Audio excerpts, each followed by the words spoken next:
हम सबसे पहले पढ़ेंगे जनन क्या है। जनन क्या है? तो सजीव के द्वारा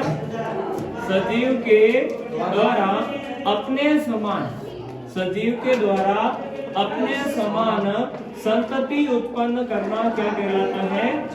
जनन। सजीव के द्वारा अपने समान संतति उत्पन्न करना क्या कहलाता है? जनन कहलाता है। अब हम इसके अंदर बहुत सारी चीजें पढ़ेंगे। सबसे पहले हम बात करते हैं कि जनन के अंदर हम जनन के प्रकार क्या होते हैं और इसके अंदर कौन कौन से उदाहरण क्या क्या चीजें सारी चीजें। पहले मैं आपके सामने एक चार्ट रख देता हूँ कि इन सभी चीजों के बारे में हम पढ़ेंगे। अपना टॉपिक जो जनन है, इस जनन के अंदर हम पढ़ेंगे कि जनन मुख्य रूप से दो प्रकार का होता है। जनन मुख्य रूप से कितने प्रकार का होता है? दो। एक जिसे हम कहेंगे अलैंगिक जनन। क्या कहेंगे? एक जिसे अलैंगिक जनन और दूसरा जिसे हम कहेंगे लैंगिक जनन।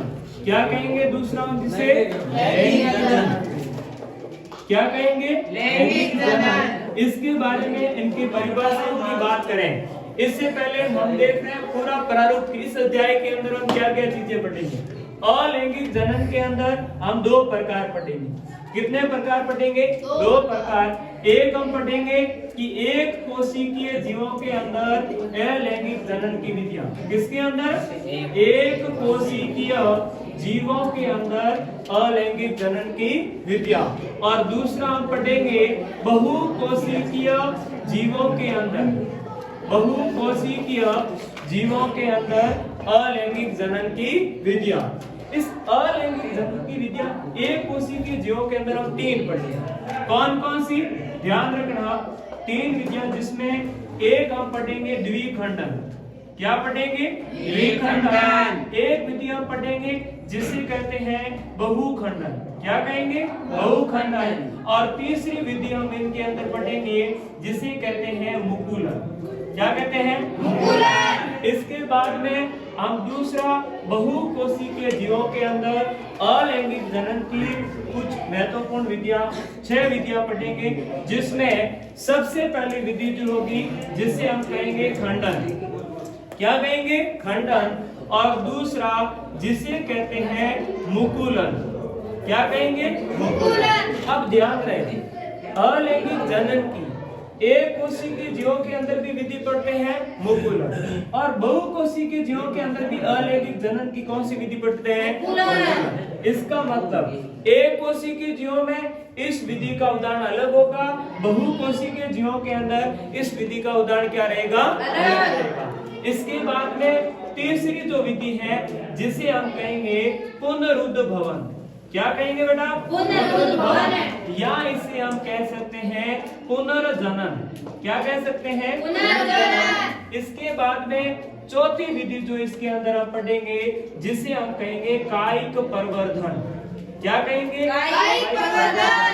और इसके बाद में पांचवी विधि जो हम यहाँ पर पढ़ेंगे जिसे कहते हैं उत्तक संवर्धन। क्या कहेंगे? उत्तक संवर्धन। उत्तक संवर्धन के बाद में इसमें जो छठी विधि आपकी रहेगी उसे हम कहेंगे बीजाणु समासंग।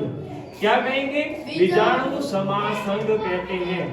इसी के साथ में ये आप 9 टॉपिक पढ़ने के साथ अपना अलैंगिक जनन क्या हो जाएगा? पूर्ण हो जाएगा।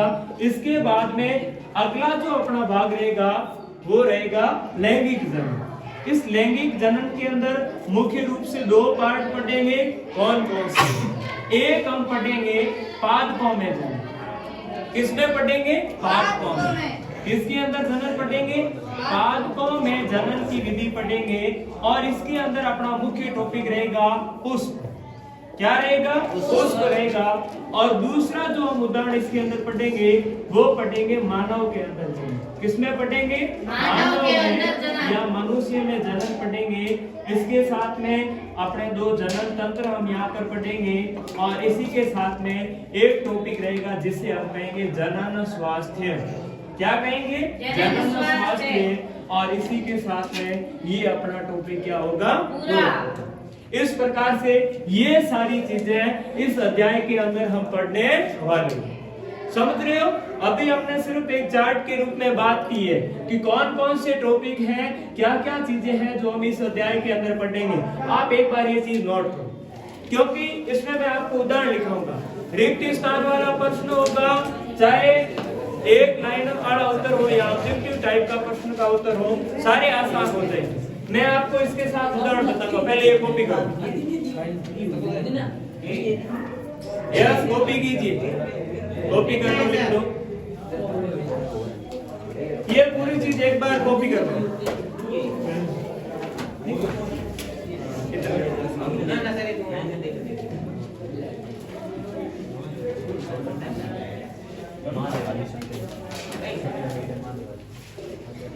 नोट कीजिए जल्दी से।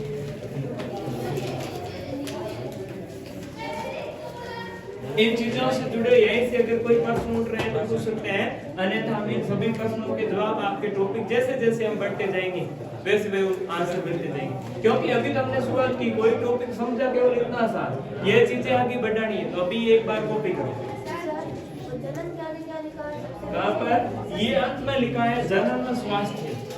क्या लिखा हुआ है यहाँ पर? जनन स्वास्थ्य।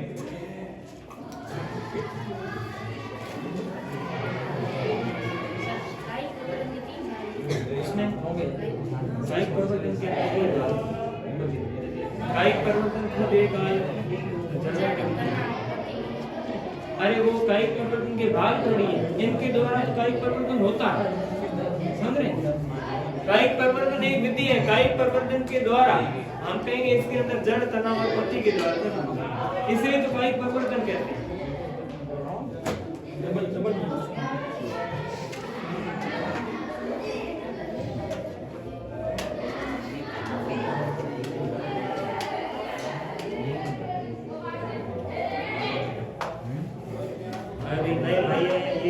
ये तीन भाई है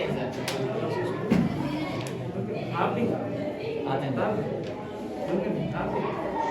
आप भी डूंगर में डूंगर ऊपर है तो डूंगर से उतर के आ जाते हैं आराम से। क्या हुआ सर? अपना जल्दी से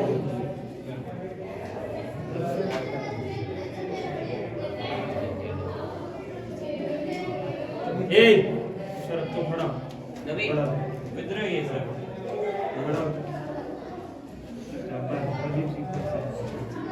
सर ये एक आ रहा है, उसको थोड़ा इनाम दे दो।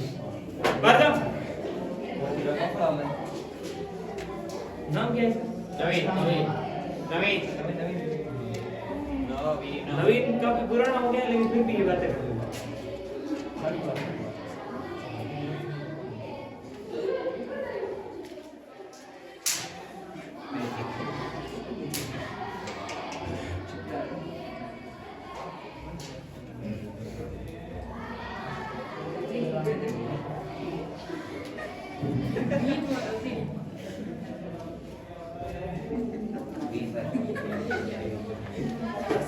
किसी की भाई यार हमारी भाई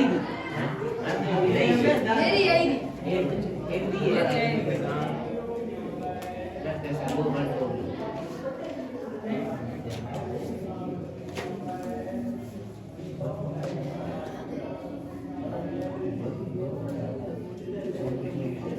देखो पहले लिख लीजिए,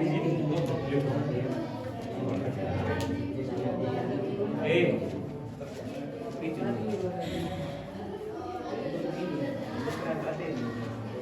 क्या बात है?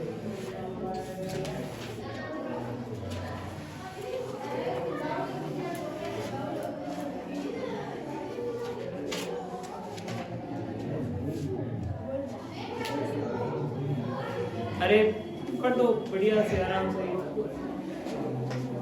ये चीजें थोड़ी थोड़ी चीजें पढ़ी जाएंगी, 2 बार बनता है, थोड़ी सी चीजें ग्रहण करो, हमेशा थोड़ी थोड़ी बूंद बूंद करके घड़ा बनता है। ये सब यहाँ थोड़ी थोड़ी चीजें ग्रहण कर रहे हैं, नहीं कुछ बड़ा गुड दे दो। कोई नहीं, घड़ा फूटेगा तो पाप थोड़ी कर रहे हैं, तो पाप कर पानी नीचे गिरेगा। नहीं, ऐसा विद्या एक ऐसी चीज है, आप इसको जितना काम में लोगे, जितना खर्च करोगे वो बढ़ेगी दुगना।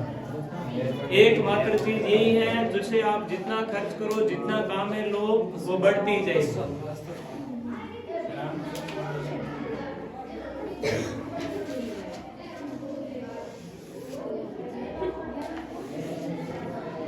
ऐसे एक जागरण का प्रोग्राम है, उसमें साधु संत बहुत सारे गायक कलाकार आए हुए हैं आपके जैसे।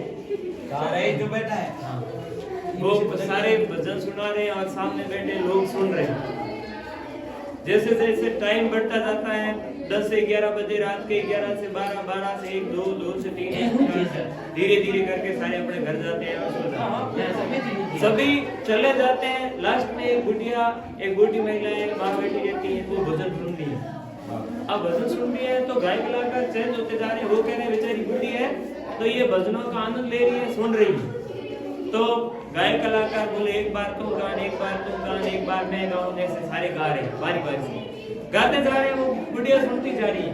तो सभी ने फिर पूछा कि माँ ऐसी क्या भक्ति में आपका मन है कि मैंने सारे गायक कलाकार पढ़ दिए, सब कर दिया, लेकिन आपको सभी के भजन अच्छे लग रहे हैं, इसी की भक्ति क्या है?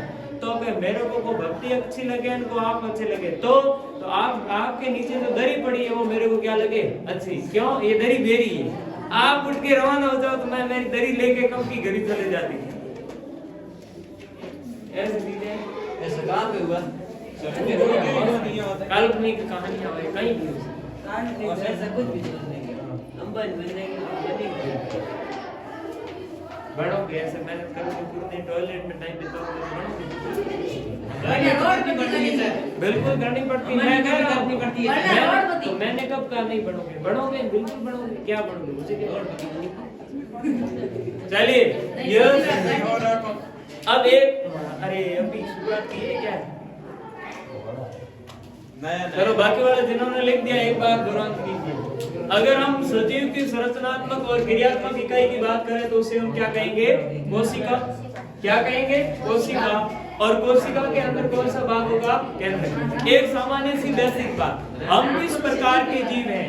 यूकैरियोटिक जीव हैं, यूकैरियोटिक जीव है या प्रोकैरियोटिक जीव है? हम किस प्रकार के जीव हैं? देखिए इसमें आपको ध्यान में रहना चाहिए, जिनके अंदर आनुवांशिक पदार्थों के चारों ओर केंद्रक झिल्ली पाई जाती है, उनका केंद्रकीय संगठन स्पष्ट होगा, उसे हम यूकैरियोटिक जीव कहेंगे। और जिनके अंदर ये केंद्रक झिल्ली नहीं होगी, जरा थप्पड़ अभी मैं मारूंगा फिर वापस अंदर आएगा नहीं। ऑफिस में भेजो, बाहर चला था निकल बेशरम। हाँ देखो इसके अंदर जिनमें आनुवांशिक पदार्थों के चारों ओर केंद्रक झिल्ली नहीं पाई जाती है, उनका केंद्रकीय संगठन स्पष्ट नहीं होगा और बिखरा हुआ रहता है, और इसे हम कहेंगे प्रोकैरियोट जीव। किस प्रकार के जीव कहेंगे? प्रोकैरियोट कहेंगे। और इसके अंदर यहाँ पर हम जो चीजें पढ़ रहे हैं, ये जो हमने कोशिका का उदाहरण लिया है, ये यूकैरियोटिक कोशिका है, यूकैरियोट जीवों के अंदर पाए जाते हैं। जैसे उदाहरण के लिए मनुष्य हैं या फिर हम पादप की बात करें, ये सभी किसके अंदर आते हैं? यूकैरियोटिक जीवों के अंदर आते हैं। इनके अंदर हमने उदाहरण लिया कि एक कोशिका के अंदर केंद्रक के अंदर गुणसूत्र होगा, धागेनुमा संरचनाएं, और इनका एक भाग की बात करें जिसे हम क्या कहेंगे? डीएनए। ये समझो केंद्रक के अंदर गुणसूत्र, गुणसूत्र के अंदर डीएनए, डीएनए के अंदर क्या होगा? जीन, और जीन के अंदर क्या होंगे? आनुवांशिक लक्षणों की सूचना। इसके बाद में अब ये चीज हम पढ़ रहे हैं, एक जीव जनन क्यों करना चाहता है? हम कहेंगे वो अपने समान क्या उत्पन्न करेगा? संतति उत्पन्न करेगा। अब इन चीजों को कि क्या एक जीव जनन नहीं करे तो क्या वो मर जाएगा, समाप्त हो जाएगा? इन चीजों बेटा बात नहीं। इसके अंदर उदाहरण लिख दो पहले, द्विखंडन के अंदर उदाहरण लिखो, मैं बता रहा हूं, आप लिख देना पास में, उदाहरण लिख देना। इसके अंदर एक हम पढ़ेंगे अमीबा और एक हम पढ़ेंगे लेशमानिया। क्या पढ़ेंगे? दो उदाहरण लिख रहे हैं। क्या क्या लिखना है? एक लिखना है अमीबा और एक क्या लिखना है? लेशमानिया। या अभी ये उदाहरण सुन लो, मैं आपको चार्ट भेज दूंगा। ग्रुप में जुड़े हुए हैं सभी? तो ये वाला चार्ट मैंने आपको सेंड कर दिया, जो नहीं जुड़े वो जुड़ जाए। और लोक खंडन के अंदर इसमें आप ध्यान रखना प्लाज्मोडियम, उदाहरण क्या रहेगा? प्लाज्मोडियम। इसके बाद में मुकुलन के अंदर एक कोशी के जीवों के अंदर आपका उदाहरण रहेगा यीस्ट। क्या उदाहरण रहेगा? यीस्ट। इनमें परिभाषाएं नहीं पूछी जाती हैं, आपको इनसे जुड़े उदाहरण और मिलान वाला प्रश्न या ऑब्जेक्टिव टाइप का या रिक्त विस्तार वाला प्रश्न आता है। इसके बाद में खंडन के अंदर आपका उदाहरण रहेगा स्पाइरोगायरा। क्या रहेगा उदाहरण? स्पाइरोगायरा। और मुकुलन के अंदर यहाँ पर आपके उदाहरण रहेगा हाइड्रा। क्या रहेगा उदाहरण यहाँ पर? हाइड्रा। और पुनरुद्भवन या पुनर्जनन इसके अंदर प्लेनेरिया। क्या उत्तर रहेगा? प्लेनेरिया। इसके बाद में जो कायिक परिवर्तन है, इस कायिक परिवर्तन के अंदर अपने पादप होंगे और पादपों में अगर हम एक बात करें तो हम कहेंगे पत्थर चट्टा, या जिसे हम कहेंगे पत्थर चट्टा, या क्या कहते हैं? बहुत सारे उदाहरण और भी है, जैसे केला है, संतरा है, अंगूर है, गुलाब है, चमेली है, ये सारी चीजें। फिर हम पढ़ेंगे उत्तक संवर्धन। ये कायिक परिवर्तन की कृत्रिम विधि, यानी ये एक प्रकार का कायिक परिवर्तन ही है, लेकिन ये कृत्रिम विधि होती है। कैसी वृद्धि होती है? बाकी सभी नेचुरल है, प्राकृतिक है। इसके बाद में हम पढ़ेंगे बीजाणु समासन। ये इसका उदाहरण आपके रहेगा कवक। क्या रहेगा? कवक। कौन सा कवक है? तो ध्यान रखना राइजोपस कवक। किसके अंदर हम पढ़ेंगे? राइजोपस कवक के अंदर ये पढ़ने वाले। इस प्रकार से इस चार्ट को आप अच्छे से याद करो, ध्यान देने को। अब हम इन सभी विधियों को पढ़ेंगे अच्छे से। तो डीएनए का पूरा नाम क्या है? डीऑक्सीराइबोन्यूक्लिक अम्ल। लिख दो प्लीज, लिख दीजिए। डीएनए की फुल फॉर्म इसमें लिख दो डीऑक्सीराइबोन्यूक्लिक एसिड, ये लिख दीजिए। ये आप लिख दो। डीएनए की फुल फॉर्म के अंदर लिख दीजिए डीऑक्सीराइबोन्यूक्लिक अम्ल।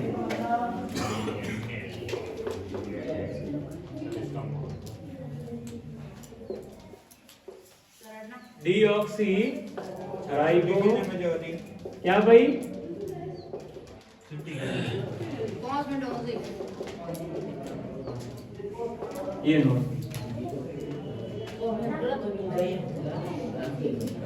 डीऑक्सीराइबोन्यूक्लिक अम्ल।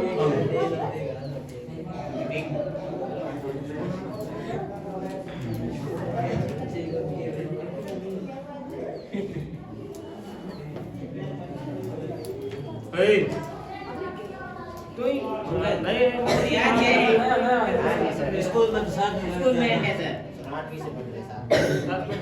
भाई सर। यहाँ बात मत करो, पढ़ने के लिए आए हो।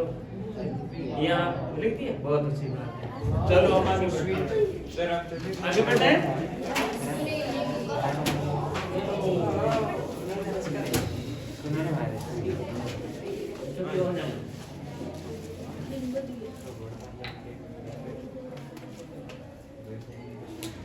देखो,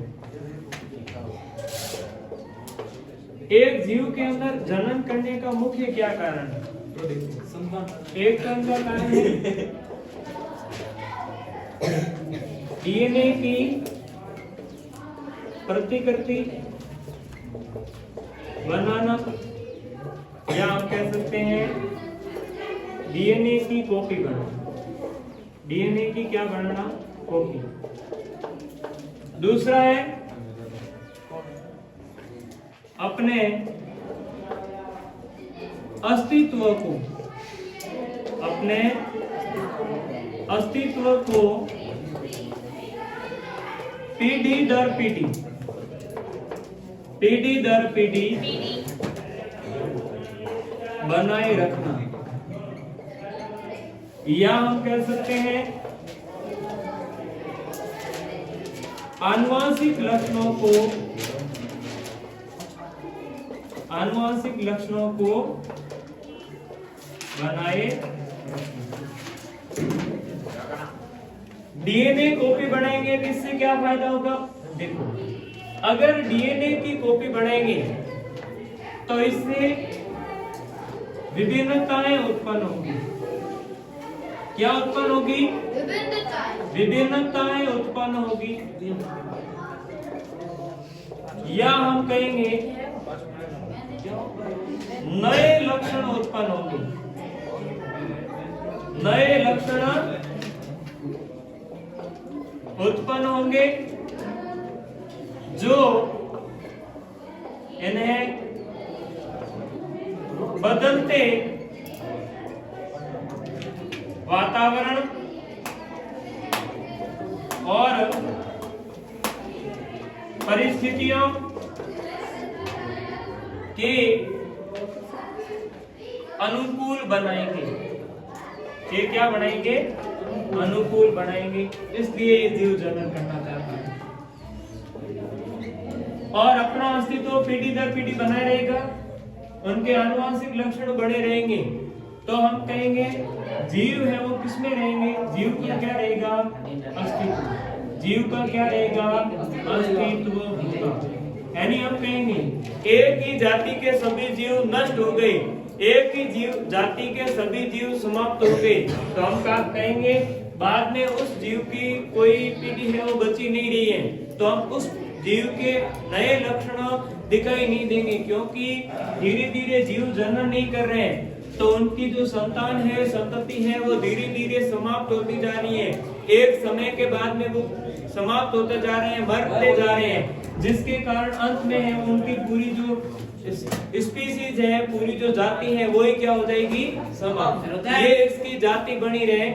उदाहरण के लिए मनुष्य है, पादप है, अन्य कई प्रकार के जीव है। इस प्रकार से क्या डायनासोर कैसे, जैसे डायनासोर की बात करें तो इनकी प्रजाति है वो क्या हो गई है? समाप्त हो गई है। हो सकता है उनके अंदर जनन है वो कम होगा, उनके उन्होंने अपने समान संततियां कम उत्पन्न की होगी, जिसके कारण समय बढ़ने के साथ में या वे उनके अंदर डीएनए की प्रतिकृति तो बनी, लेकिन विभिन्नताएं उत्पन्न है वो कम हुई होगी, जिसके कारण उनमें नए लक्षण उत्पन्न नहीं हुए होंगे, जो इस बदलते वातावरण के अनुकूल उनको नहीं बढ़ा पाया, तो उनकी जातियां क्या हो गई? नष्ट हो गई।